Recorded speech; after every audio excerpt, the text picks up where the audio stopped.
परिश्रमी बनो। पाठ का उद्देश्य, परिश्रम ही सफलता की कुंजी है। इसी संदेश को प्रस्तुत करती यह कहानी, जिसमें परिश्रम के द्वारा जीवन में रामदास एक धनी किसान था, लेकिन वह बहुत आलसी था, जिसके कारण वह दरिद्र बनता जा रहा था। वह ना तो अपने घर के सामान की देखभाल करता था और ना अपनी गाय भैंसों की खोज खबर रखता था। वह कभी भी ना अपने खेत देखने जाता था और ना खलियान। उसने सब काम नौकरों पर छोड़ रखा था। उसके आलस्य और कुप्रबंध के कारण उसके घर की सारी व्यवस्था बिगड़ गई थी। एक दिन रामदास का मित्र श्यामलाल उसके घर आया। श्यामलाल ने रामदास के घर का हाल देखा।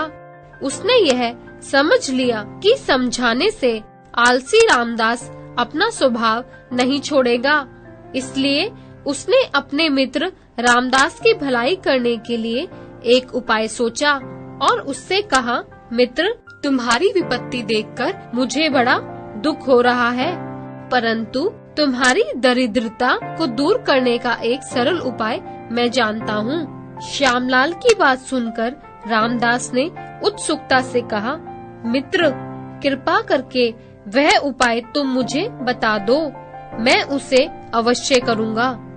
श्यामलाल ने कहा, सब पक्षियों के जागने से पहले ही मानसरोवर पर रहने वाला एक सफेद हंस पृथ्वी पर आता है और दिन चढ़ने पर दोपहर में लौट जाता है। यह तो पता नहीं कि वह कब वहाँ आएगा, किंतु जो उसका दर्शन कर लेता है उसको कभी किसी बात की कमी नहीं होती। यह सुनकर रामदास ने कहा, कुछ भी हो मित्र, मैं उस हंस के दर्शन अवश्य करूँगा। कुछ समय बाद श्यामलाल वापस चला गया। रामदास दूसरे दिन बड़े सवेरे उठा और हंस की खोज में खलियान की तरफ चल दिया।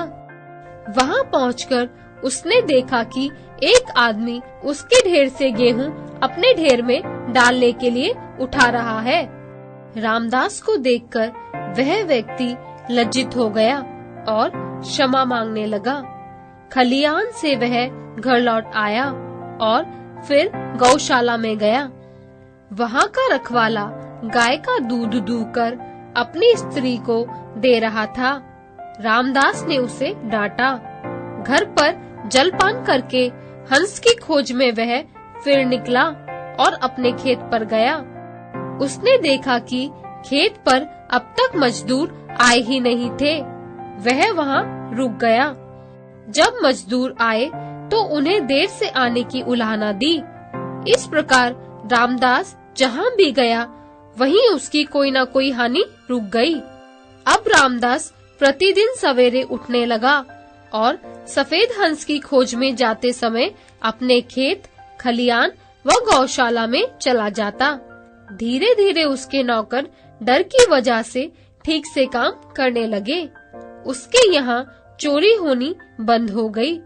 जिस खेत में उसे 10 मन का अन्न मिलता था, उससे अब 25 मन मिलने लगा। गौशाला से पर्याप्त मात्रा में दूध मिलने लगा, परंतु इतने दिनों बाद भी उसको वह सफेद हंस नहीं दिखा। एक दिन रामदास का मित्र श्यामलाल फिर उसके घर आया। रामदास ने कहा, मित्र, सफेद हंस तो मुझे अब तक नहीं दिखा, किंतु उसकी खोज में लगने से मुझे लाभ बहुत हुआ। श्यामलाल हंस पड़ा और बोला, परिश्रम करना ही वह सफेद हंस है। परिश्रम के पंख सदा उजले होते हैं। जो परिश्रम ना करके अपने काम नौकरों पर छोड़ देता है वह हानि उठाता है, और जो स्वयं देखभाल करता है वह संपत्ति और सम्मान पाता है। अतः बच्चों, जीवन में सफलता के लिए तुम भी परिश्रमी